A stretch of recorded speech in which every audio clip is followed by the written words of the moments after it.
So sometimes a story comes along that feels just like it's cotton candy algorithmic bait, I guess, like the Britney Spears story, where it's Britney Spears and Victor Wembanyama, and this is a Mad Lib into which all of these like pop cultural things have been thrown. But I found that to be a pretty profound story, actually. I found it to be profound because this was Victor Wembanyama, a guy who said that he is immune to pressure before his very first game, getting an introduction not just to the American tabloid system, but literally having the ghost of Christmas future, a former child star who has now a Vegas residency, reaching out to touch him. And this felt poetic to me. Because what happens when you are a young person who is globally famous and who ends up having a Vegas residency is that your brain gets eaten by the pressure.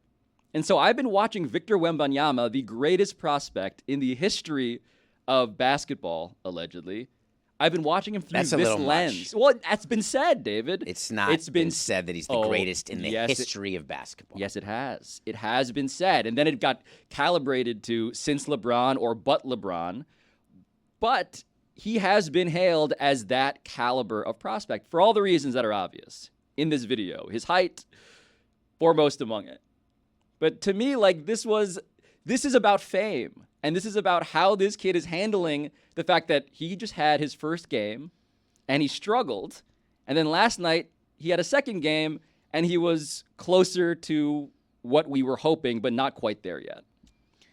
You're not judging him on his summer league stats. Please tell me you're not. I am judging how he is adapting. According to his shooting percentage in the summer league? To me, it's not even about the on-court stuff. I'm actually just judging him as a psychological matter as to how is this kid dealing with this? How is he dealing with the fact that he's being thrown into the deep end of celebrity? He had to, first of all, he's been a celebrity for a while, so this is not new. But physically, he's in America. He's in Las Vegas. Britney Spears is right there. Like, this is the most on-the-nose introduction to American celebrity imaginable.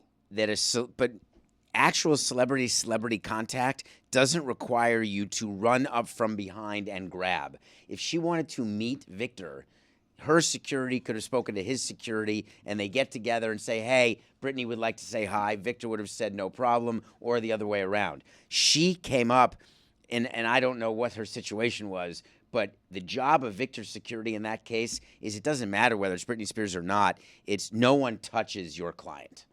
That is rule number one. No physical touching. Here's a hot take, apparently. I don't think you should just smack people in the face, especially women that are just trying to say hello to your client. You just shouldn't hit people in the face. You shouldn't hit women, period. Yes, of course. I believe that it has now been shown and proven that, in fact, the security guard did not hit Britney in the face, that putting her arm down, her hand may have gone into her face. But, of course, we don't tell our security guards to hit women. That is absurd.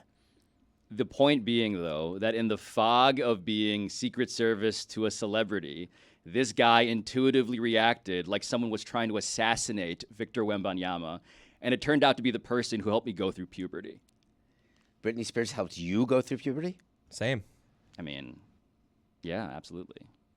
So I don't think that is in the head of the security guard. It's not in his mind. And clearly not. He barely looked, but he was, to Jess's concern, super aggressive. And maybe as a general principle, as a security guard, we should probably just not give total diplomatic immunity to security guards because their job is to rough people up. Have you ever tried to go see Michael Jordan when he's walking through an area, or Justin Bieber when they're walking through? You can't just walk up.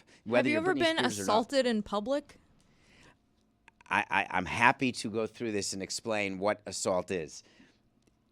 The fact is that Britney Spears had a better plan than what she did to get Victor's attention, and it made me feel badly for Britney Spears. But the result of the bad plan can't be gets smacked in the face like that. I don't see, that's just victim blaming. When you jump the stage at a concert, completely or different jump scenario. on the field, completely different scenario. Can you be tackled when you jump on a field? That is a completely different scenario. That is not the lobby of a restaurant, but this is- David. That was not the lobby of hold a on. restaurant either. It was right in front of Catch. They were walking, and he's walking with security. You are not Yes, allowed through to a casino, engage but this is with someone. But this is my point, though. This is why the physical arrival of Victor Wembanyama is more than the abstract celebrity that he has enjoyed. It's because he went to a place in Las Vegas, which is this incubator, this petri dish of physical celebrity, and an actual real-life celebrity who is now certainly not in her prime celebrity era, came up and was like, hey, I'm a famous person. I want to talk to you. And she got smacked in the face, either intentionally or unintentionally, but that was the result. And the point is, when you try and do that to a guy who is now, just for the first time, feeling what it's like to have security in America and mobs coming after him, I feel like this has been a real learning experience that has been deeper than just the pop cultural, look at this funny headline and look at this video that now is varyingly problematic depending on your level of empathy for the security guard. He had to do a press conference. Yes. He had to do a full scrum explaining, and I absolutely believe him that he did not see when you're walking through and you have security and there's someone grabbing after you. Sure. The video. Look, the video. What I care the least about here is whether the security guard should be defended or convicted or whatever. Like, charges are not being pressed. I get it. It seems like a real, to Jess's point, thing to have happened to a woman or any person who just is earnestly trying to reach out to somebody and then gets humiliated and, in fact, hit in the face. For the record, if this was like a fan or a little kid, I would have the same argument. I don't think anyone should get smacked in the face summarily, really, any time for any reason, like just for trying to say hi to a celebrity. I think that's absurd. Neither do I, of course. But this now is where we get to celebrity, right? Like, and how they are protected both for reasons of need, because people are going to mob Justin Bieber, and you do need somebody to be an offensive lineman for him, but also then just the general idea of why should they act and behave and be protected in ways that feel extra legal? Like, this feels like it's my question about how rich people can afford bodyguards and private investigators and all of these things that are beyond what normal people have access to, such that when normal people cross them in some way, literal or figurative, you get hit in the face. And so that, to me, I think, David, again, rich-splaining, this is something that you, of course, take as a given because you've seen the need for it. We've all seen the need for it. Harry Styles this weekend is people are throwing things. People are going up to comedians on stage or throwing things at performers. The reason why there's security is that there are people who are crazy, who believe because you get this. I've been with you when you get this, when people think they know you because they've engaged with you on TV and you're nice. But what if that person were not engaging you in a bro way? They were engaging you in a physical way. It's always bros, by the way. 100% bros. There is no question. I've never bbeen with Pablo and have anyone other than the same demographic approach you. And I love them. Shout out to all the bros who are visiting www.pablo.show. But the point being here, David, is the Victor Wembanyama question is not just a question of his talent. It's not just a question of how many uncomfortable conversations can be generated by proxy around people who are trying to protect him. It's also, is he ready for this? This is a big discussion that we should all have about 19-year-olds and whether or not anybody can be ready. This is why so many child stars per cap in Hollywood don't make it, because they're not ready. You can't be ready for it. This is why the Britney Spears thing is a meaningful anecdote. Maybe she was cautioning him about what his future was going to be. In my mind, she is like, the ghost no, of... don't do it. Exactly. No, in my mind, she is the ghost of Christmas future trying to warn Victor Wembanyama as to what not to do, because who better than Britney Spears has had the experience of having her brain eaten by celebrity? And her security won't let her get that message to him. His security, like the system is so weird that she's trying to please. He's just like, oh wait, now we lured Tony. Matrix. We lured Tony out of his conspiracy cave. The Matrix is holding it against her, trying to force her to not We can't tell let him know. Yeah, I like that. The amount of money around Wemby right now, it's an entire economy. So it is not in the best interest of anybody for him to have any concern about his future. Like the Spurs might be paying for his security, right? Isn't that how that works? Like teams will try to protect their stars. Oh yeah, no, this this is not being paid for by Victor. I just assumed it was. Like No. if he experiences, there's so many people around, I got to get some security. Well, by the way, like celebrity, right? Like the question of what's the best kind of famous to be is a good one because it's I've not said Dan Le maximum. Batard is a nice sweet spot it's Because But you don't get the white around party Miami, he gets all the restaurants and stuff. But I Right. feel like Dan can go most places in this country and not going to get recognized. see, this is my take on Mike Trout. Like Mike Trout gets yelled at by everyone in baseball. You need to market the game more, do more. You're Mickey Mantle, and you're not selling it. You're not selling yourself. And every time I think about Mike Trout, I'm like, that guy can be totally anonymous when he wants to be in most places, and Mickey Mantle in the spaces that I think he values. Like That's an tonight, incredible at the thing. home run derby, everyone will know him there. But most places, He's playing the game so well. He is if Mike Trout walked up to me and said, "Hey man, love you on around the horn," I'd be like, "Yeah, thanks, dude." And then I'd be like, "Oh, that was like he's that level of just a dude." But then he is making $500 million and is the greatest hitter this side of Shohei Ohtani. So you could not pick Mike Trout out of a lineup? I could, but Without a hat. Exactly. With the cap It's all- on well, would be cap. very tricky. No, with the cap off. On, it's a slam dunk. No? No. Wait, the cap is the whole thing. That's how we engage baseball players. With a cap. What if it were a Yankee cap? Would that throw you off? But an Angels cap, you'd have to know. If Mike Trout was wearing his uniform, I would like to think I would recognize Mike Trout. Did you have to go around the back to look at the name just to confirm? That's right. I've had to do that during spring training. Very, very hard to do. I would have someone with me who was always behind a player who would come up to me because if the number is 57 or higher, the odds are I won't know who that player is except from a list of invitees. But wait, this is So there'd be someone whispering the name. so this is Like you do, Chris, with your saran wrap, with your 20 and 10, trying to sign the name of which player it is. But this raises a better question of what do you do when you meet somebody whose name you should know but don't? Like, what's your move? You have Oh, to it's fake super it. easy. Good to see you. Hit him with a my guy. Then they know, they feel comforted. Like, oh, I'm his guy. Like, you're my guy. You always have to say, nice to see you again. In your position. Oh no. Pablo, I would never say again. Well, that's why just good to see you. Good to see you. Yes. No, you introduce them to someone you're with. That's I mean, see, that's the PhD But what if you're by move. yourself? this is That's, my boyfriend Lee. Lee, this is, and then you let them say their name. Yep. How Just long fade to away. pause This before is- it's uncomfortable, though? This is like They you're just say supposed that to know. they just say their name. I've had some awkward ones of those where it's like, hey, yeah, had this to. is and you like fade away as you're like, I'm going through the introduction. Hey, meet my wife, Christy. This is because I don't It's really just- remember their name. It's way That feels like a Chris Cody problem more than a strategic. no, it's policy very question. common when you don't know the name of someone and you're introducing them to your Because they wife. jump in. Oh no, but Jess has it right. The whole like, hey, oh, this is my wife Liz. This is, and then you look at them and you smile That's so what I'm brightly. saying. You say this is, and you let them finish the sentence. It's like this is. Go ahead. Well, who is it? You would know Mike Trout from that photo that you're looking at. I mean, No cap, no nothing. Absolutely Looking I not. don't good. think cap? that's Mike Trout. If he was my Uber driver, Yeah, I'm is this a still looking test? at the license plate.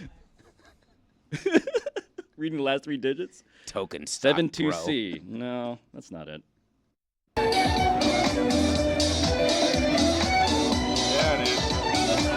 Panda Chris.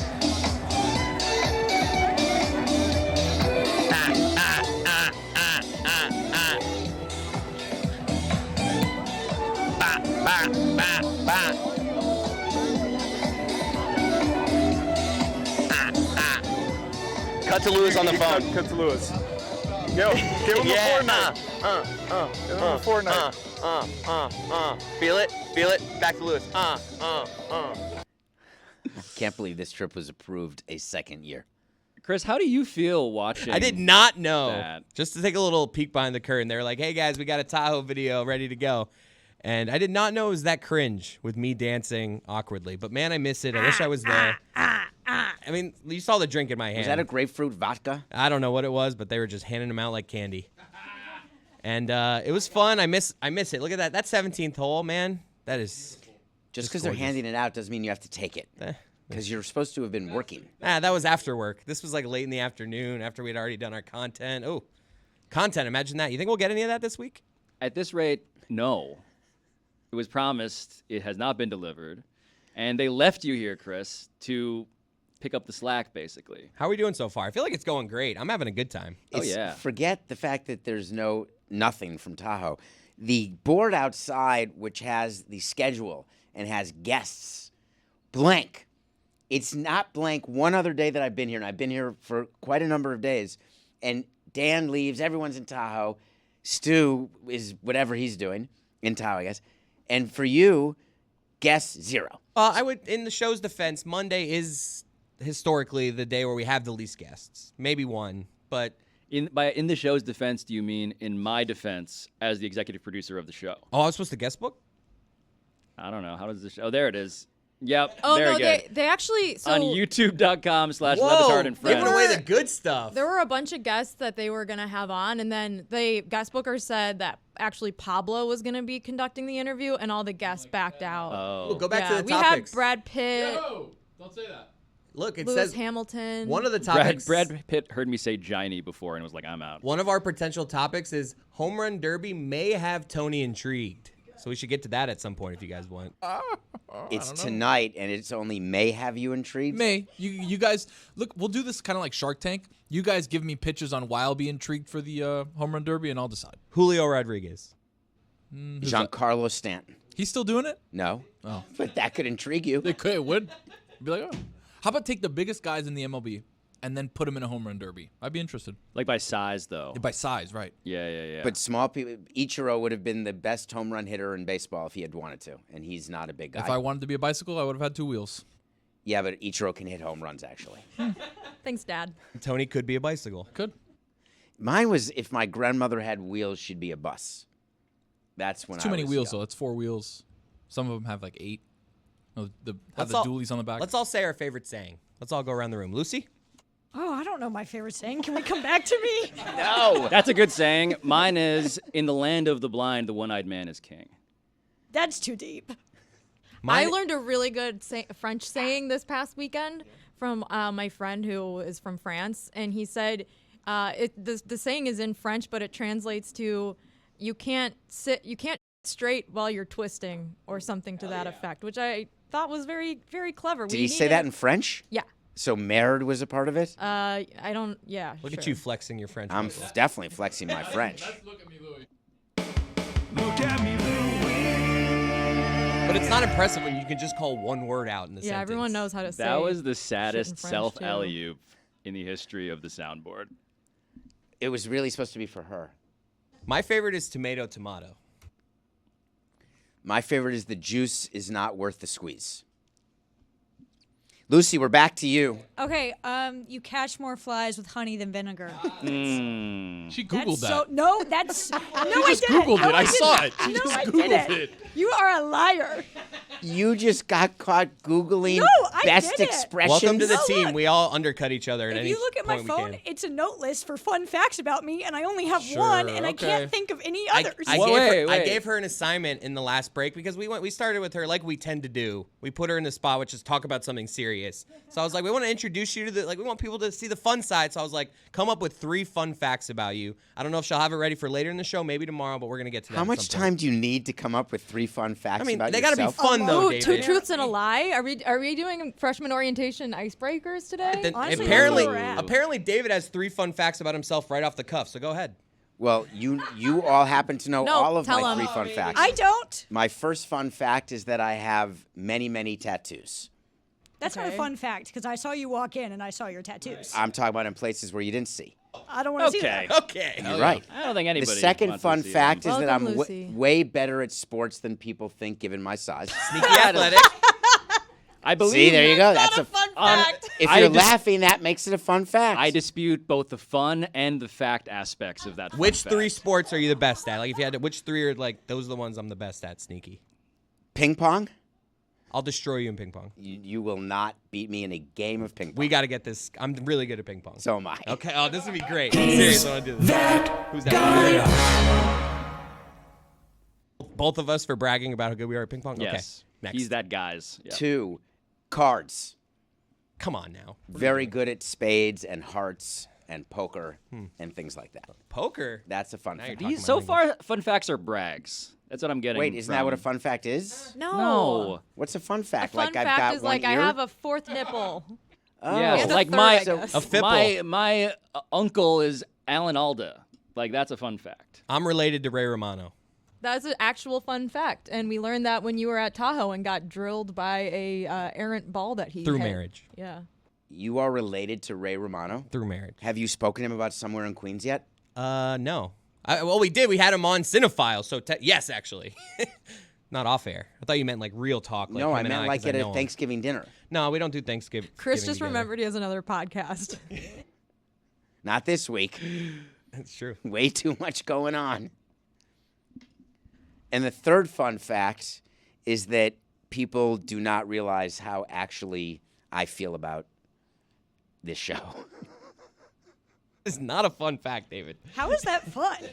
Because people are not aware. Fun facts to me are things that people don't know about you that if they knew, it would give them greater insight into who you are. I thought that's the list you're working on, Lucy. I think a fun No. fact is just like something that is just like actually fun. I and, went like, to a taping of Maury once. Oh, you know what I did? I went to a taping of the Wendy Williams show once. Ooh, how was that? It was amazing. I'm on camera. Is for that a part of it. brag? No, that is not That's a a fun brag. fact. That is actually just a fun fact. So if I went to Saturday Night Live one time, I would use that as a fun fact. Not as fun as Wendy Williams show. That is more fun than I'm good at cards. I think I have a different set of rules. That's all. But Lucy, you can break the ice here. Have you come up with anything yet? I have two so far. One, I have an extra tooth right here. Extra tooth. Like a higher. It's. Do we want to see Yeah. I mean, We now all we want to do. see it. it? Okay, so Video team. Whoa, I see it. do you see it, Tony? It's kind of under the gum, shot. above so you her can see it. third lateral incisor. Oh, Sure, Tyler, what are you, a dentist? Yeah, zoom in. I don't know if it's a full Zoom tooth. in. It's like stuck up there. Can you chew with it? If you put a No. steak up Do you see there it? and like kind of sloshed it, would it? Oh This no! is a up at great all. intro, everyone. Look inside my mouth. Is there I mean, dental you inch could have hit it coverage from us. at Meadowlark? Yes. Yes. Great dental Delta. coverage. That's great to know. You're been gonna told want to anything. maybe, on a hunch. Okay. No, my dentist said it was normal. So Then it's not a fun fact. Let me fact. tell you, dentist, No, it's not you don't normal. have one. You don't have one. Fun fact, I got 16 teeth pulled when I was a little child. What? They wouldn't come out on their own. What? Yeah, not at once. Your teeth didn't fall out? No, my teeth were very, What? very crooked when I was a little kid. I think I've actually talked about this on like Mystery Crate or something before. But when you're a little kid, your big teeth are supposed to come from underneath and like grind down the root of your baby teeth, and then your baby teeth get loose and wiggle and they fall out. But that was not the case because my teeth were so crooked, and also I didn't lose my first baby tooth till I was like 9, which was like crazy because everyone else started losing them when they were like 4. But anyways, So I you're digress. saying our adult teeth like just essentially They're in lower your and like s- push yeah, the I think ones you're out? you're born with them, like, and they are in your They're just skull, like- and then they come down. Do you Yeah. remember the moment Not when like you were fully sized, taught obviously, but that there's only one set of teeth after you lose your baby teeth? Like, you better not screw around, because if you lose a adult tooth, another one's not coming. another one's Unless not you're coming. Lucy, because They could take one she from the could- she could bullpen. afford got to a lose backup. one. She has a bullpen. She's of got teeth. that tire on the back of the Jeep. But I would go to the dentist and they'd be like, well, your adult tooth is here, but your baby tooth hasn't come out yet. So they'd put me under and pull out the baby tooth, and the root was like 3 inches long. And my parents were like amazed by it. Dude, I had teeth are fangs. disgusting, by the way. Like, you see them in person, you're like, oh, that's inside me. You look at the root, and it's like stringy and long and like an actual root of a tree. I had a tooth pulled in my back of my molar, and it was like 3 inches long. It's like, that's in there? Does the tooth fairy come when there's a pulled baby tooth? The tooth fairy would come when I was like 15, when I lost my last baby tooth, because my parents felt bad for me. I get like $2. They'd be like, here, go get a Starbucks. Does the rate increase for pulled teeth? I was wondering with my own kids. I believe we had the same rate, regardless. How much of, did you give your kids for their loose teeth, David? I got 20s, hundos? I got a quarter, and I gave $1, except the first tooth, which was $5. Wow, I had the same thing. First tooth $5, and the rest I've given $1. The Yep. Kardashians. My daughter. The Kardashians went viral on TikTok because they were giving their kids $100 per tooth. Yeah, but that's ugh, that's wrong. Well, their kids will otherwise be very well adjusted and fine. So I used to try to find the tooth fairy. I wanted to believe that there was a tooth fairy, so I wanted to catch it. Like set a trap. Because I didn't have Santa Claus. So for me, the only middle of the night visitor in my life was the tooth fairy. So I tried to set things in place to see if things would be moved. So it's like the Nightmare Before Christmas, but instead of kidnapping Santa, you tried to kidnap the Tooth Fairy. I actually had no torture interest in him. kidnapping, but I wanted to learn who it was. This won't help for the audio audience, but I'm being told we have video of Pablo at the Wendy Williams show. Yes. So let's see here. We're looking up. Yes. There's Pablo dancing. Wow. How did you find that video? Our so video I was like good. the fist pump. Yeah, gives just one fist bump to the sky. Like It was Oh, just yeah. like, I'm He's happy to be swinging. here. like a all- Thundercat. I want the audio audience to know that the big special treat that we got was not a T-shirt fired out of a cannon. It was a Twinkie watch handed out by this Twinkie. And I was celebrating the fact that I was about to receive a Twinkie watch. And that's cooler than SNL. Absolutely. This was like at Way cooler. 8:30 a.m., by the way. It was like 30 degrees. You're just There like, were I'm no so happy clocks. to Do be they film here. it? Do they film in Stamford too? That's where Maury and Springer are. I know you have gone. You went on a field trip to Mm-hmm. Stamford. No, this was like on the west side of Manhattan. Huh. And it was unforgettably amazing. So Chris Cody, executive producer, who is really operating by only one mandate, which is, again, Fun. yeah, has provided me a topic that I need follow-up on because it simply says, Amin's White Castle incident. So what the hell is Amin's It was White a doozy. Castle He's in incident? Vegas, and, the night got him. Because you don't end up at White Castle unless the night got you, right? It's a late night spot. I'm just assuming this happened late at night. I don't know the time of this, but anyways, he gets to White Castle, and there's a really long line, like out the door. So his thought is, I don't wait in lines. I'm Amin Al-Hassan. So I'm going to walk up to the front of the line, and I'm going to offer to pay for the meal of people at the very front. So he walks up to the front of the line and says, hey, let me order with you guys. I'll pay for it all. Oh, God. He gets a resounding, that's not how this works. Hit the line, buddy. So he goes to the next person, and they like team up. They're like, no, you don't get to do this. And so he went on Instagram, and so I guess he went back to the line and wait. I don't know what he did. So he went on Instagram and just started ranting against what does America come to? Like, what kind of world are we living in? So where do you stand on this? Are you pro the person in line? I did this at Moss.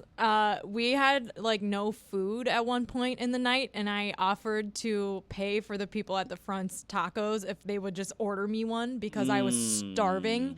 And they were not thrilled about it, but they were like, "Yeah, that's fine." Did you say I'm Jessica Smetana of the show? You're You're here to see me. They were like fans of the show. A so. very different setup than Amin walking into a random White Castle in Las Vegas. So I'm just saying, I can see his dilemma. I can see where he's coming from, and I know What's the the dile- desperation. oh, you're of saying Amin's dilemma. Amin's dilemma of being hungry, starving somewhere, and wanting fast food and having to wait in line. That being said, it is a bold move. Yeah, I was gonna say It is like a that is bold move to do that with just complete strangers. Amin. What's up with these people, though? Take the free meal. I'm adding to my order. You And tell me that? Okay. What yes, does you can do White that. Castle cost? The Yeah. idea that My like order just tripled. Whatever I was ordering, if you come up to me and say 55 this, French fries, 55 taters, 55 hamburgers, I am 55 getting shakes. aggressive. I'm Why was ordering he for a not whole- at In-N-Out? That's a fair question. I can't like White believe Castle. If you're in Vegas, the late night is In-N-Out. I'm not here to have that debate. I like a sack of burgers, a sack of sliders that are steamed. I like those. Some onion. So I think that there's two things we have to ponder. When you're at an airport security line and Okay. someone comes up to you and says, hey, my flight's boarding. I have done this. In a the minute. last time I was in Miami, I did this. You better show me that boarding pass. I was, want dude. proof. Exactly. I was flashing my phone with the Delta app on it like I was the FBI. Like, please, I have a daughter. I have to get home. I literally did. I have a child. I did the Billy Zane. I went, I have a child. I have a daughter. I'm going to miss my flight. I need to go home. I did that. And I am ashamed of it. But No, someone did this it to me at Miami once. absolutely worked. They were lying. They were on my They flight. all lie. I was so annoyed, and I gave her a look. I looked at her. If you're watching on YouTube, this is the look I gave her. But you didn't say it. Just to show her that I recognized her, but I didn't say anything, and I walked Why? If you away. were wearing glasses, you would have like pulled them down a little bit. Because I'm not trying to get in like a fist fight. I don't really give at the end of the day. But You just gotta let them know that you know. She lied, and I knew she lied, and she knew that I knew that she lied. What if they're on your flight like 29D and they claim they have a connecting flight, so they want to cut that whole line, the deboarding. I got a connection. My connection boards in 20 minutes. It's like we all got to do. That's all the. right? Could everyone please stay seated? There are Buddy. people because of our delays. A lot of guys' girlfriends are in there. It's in Wayne's World. I mean, that's the other thing when you're on like, especially if you're flying into like a hub airport like Atlanta and everyone's got a connection. Like none of us are hanging out in Atlanta for the weekend. We're all here because we got to go somewhere else. But what does it say about the people that like were so adamant about like, no, I don't want you. You're not. You're waiting in this line. You're not buying me my food. Is it like? Do they feel insecure about their food being bought? Is it they just don't want someone to not have to wait in What the if line? they just don't like the cut of Amin Al Hassan's jib? It is a little you like, mean? oh, I'll That pay says for it. more about them. Hey, I don't wait. I'll pay for this. I'll pay Like for this yours. guy is smarmily saying that he can be, Mr. Moneybags buying burgers for everybody. No, we waited on this line, buddy. No, I'm betting he pulled a "Do you know who I am?" and that's when they all No. decided no. No one in the White Castle line knew who he was. Well, That's why he had to say it. Because if they actually knew who he was, they might have let him cut him. Or they would have been like, no, now you have to wait even longer. We saw you on American Ninja Warrior. You're not getting anything from us. I think it all depends on how long they have been in line. Like, if I had been waiting there for 45 minutes and somebody came up and was like, I'll buy your food so I don't have to wait, absolutely not. All right? I put in the work and the time. If it's like It's a principled It's a stand. principle, yeah, yeah. it's a principled stand. I've Let been the waiting man in eat line. Too many and buy principles. your food. Like, hey, come on in. I'm ordering for a whole hockey team. that I'm Exactly. here with, If so. it were me and a random person did this, I would just be like, yeah, whatever. I don't give a like, I don't want to. I want to do the route of least confrontation and interaction. I do not want to talk to strangers. Like, yeah, whatever. Pay for my food. I don't give a like. Just like, please stop talking to me. But I know some people that probably felt like they were in that line for a really long time that were like, I don't want to give this man the satisfaction I would've of been like- eating his Right. White Castle slider before the people in line These- that he should have been waiting for. I would have been These like, I wish I thought of this. blood sliders. great idea. They didn't want to eat Amin Al Hassan's blood sliders. I had this happen to me in traffic once where like I had been waiting for like it's LA traffic at like 5 p.m. So I'd been waiting like 45 minutes just to make a left turn and a woman comes up next to me, starts honking, rolls down her window and she's like, I didn't see the line. Can I cut in front of you? No, you may not. I do that move sometimes. I'm This- not Wait, saying such a I'm Miami not saying move. I've done it in a I way never where asked. I'm That's cutting such a a whole Miami line, move. but I will sometimes if I'm in a turn, if I'm in a straight lane and I want to all of a sudden it's like genuine. Oh man, I want to go left here. As opposed to just doing it, I will roll down the window, give the old, can I get when the light turns, can I get and chill and they when you ask. Most people How are like, hard "Go are ahead." you gesturing? Because for the You got to gesture towards the light. Like, I want you to know that it's when the YouTube.com/LeBatard light and friends. turns. Chris Cody is like delivering a baby with his hands. When the light turns, can I? to persuade you. No, no. What there. baby My gets man? delivered that way? That's the worst description ever. You're putting it back inside? It's an out motion. I turn into Gary Vee. I'm like, my man? good point Can I by get you. in? My man? Lucy, it's a tough crowd. I just want to help you out. When you're ready and you've got something to add, the microphone's got to be ready to go. I'm learning. You do not roll down the window and ask, "Can I get in front of Cut you?" people off. Also, do not use your blinker in Miami. It's a sign of weakness. Yeah. Don't listen to Tony. I have started crying wanna get like places twice or no? since driving here. And nobody yields on left turns here. It just turns green and they go. What is yielding? I don't even. What do you mean? What does it mean to yield? Like when it's a left, so when you're like, you have a green and you're going left, you yield because if there's oncoming traffic, you don't turn left. That's happened to me like 4 times since I've been here where people will just go because it's green. You do not have the right of way there. No, but there's no accident. You have to pretend and assume the guy going left is going to go. And you're the one who's proceeding straight has to know whether you are You going. proceed with That caution. is not how that Yes. works. That You is- proceed with caution. No. My main goal in all of these interactions is to avoid being on someone else's like viral video at this point.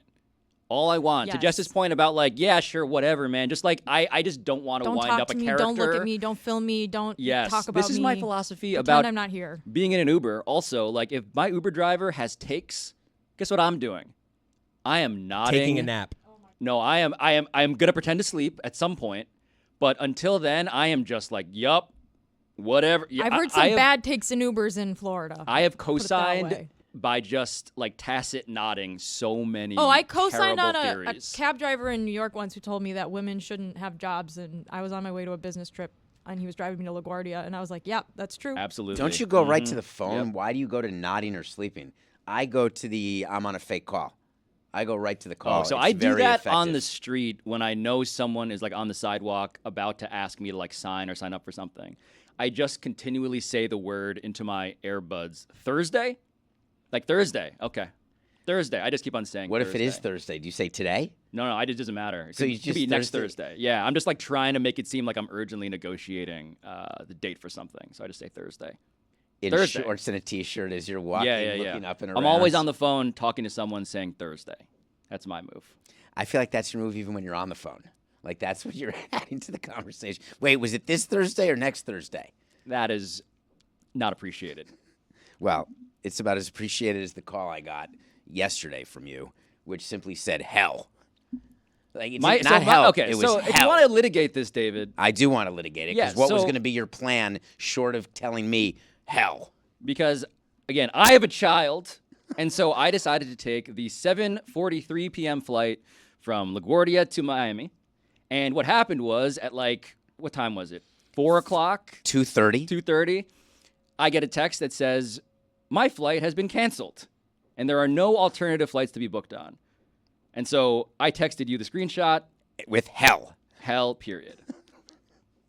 What does that mean? What do you want me to do with that? What did you want me to do with that? I knew exactly what you were asking. You were asking me to solve it. I was actually just telling you, like, heads up. What were, Hell, but what was period. your plan? You thought he was asking for a PJ? Oh, no, I thought he was, I assumed not. I thought he was asking me for help suggesting how he could get on another plane because I pictured him in the airport on a line of like 200 people where you can't White Castle it. In Shoulda an walked up to the airport, front. there I'll are pay for no your flight. White Castling in airports. Then you'll get a lot of yeses. No, you'll get killed. Are you kidding me? You'll pay for your entire flight if you Oh. just let me stand with you? I had it the other way. I said, even if you volunteer to pay for someone's flight, waiting on an airport line with the rebooking after cancellation, people would say, absolutely not, screw you. Like, I'm not letting you come near me. That is the impression I have in an airplane, White Castle, two different things. So you had zero plan, and we had a show here where you know we have a lot going on, and you So had much not going one on. solution to your problem. But I got the solution. Jessica, She's you're watching tennis. You're watching something other Oh than my this. God, this is such a great game, match, set, point. Love. All of them. Why is love in there? How did we come up with that? Who in tennis was like, let's call zero love? Here's something I've been thinking about. I've watched so much Wimbledon coverage the last 4 days. There has been I thought you were going to say the last 40 minutes. morning to evening coverage because of all the rain delays, just back to back to back, multiple matches going on at once. It's been great. I realized this weekend if tennis had normal numbers and points, I probably would have became a fan a long time ago. It has been a barrier of entry for me personally for my entire life. I'm with you. And now I finally understand it because pickleball, Why is honestly. 41? Is We it 41? figured it out. It was 30, Djokovic 40. playing. 43. His match was suspended yesterday, I and then they started again. So we were watching the warm-ups. was wondering about that. And it because was that, and Francis now it's over. Tiafoe's match also got suspended on Saturday, and he had to play Sunday. So, like, in the middle of a match, all of a sudden, you have to just go home and then do it the next day. That sounds horrifying. Curfew.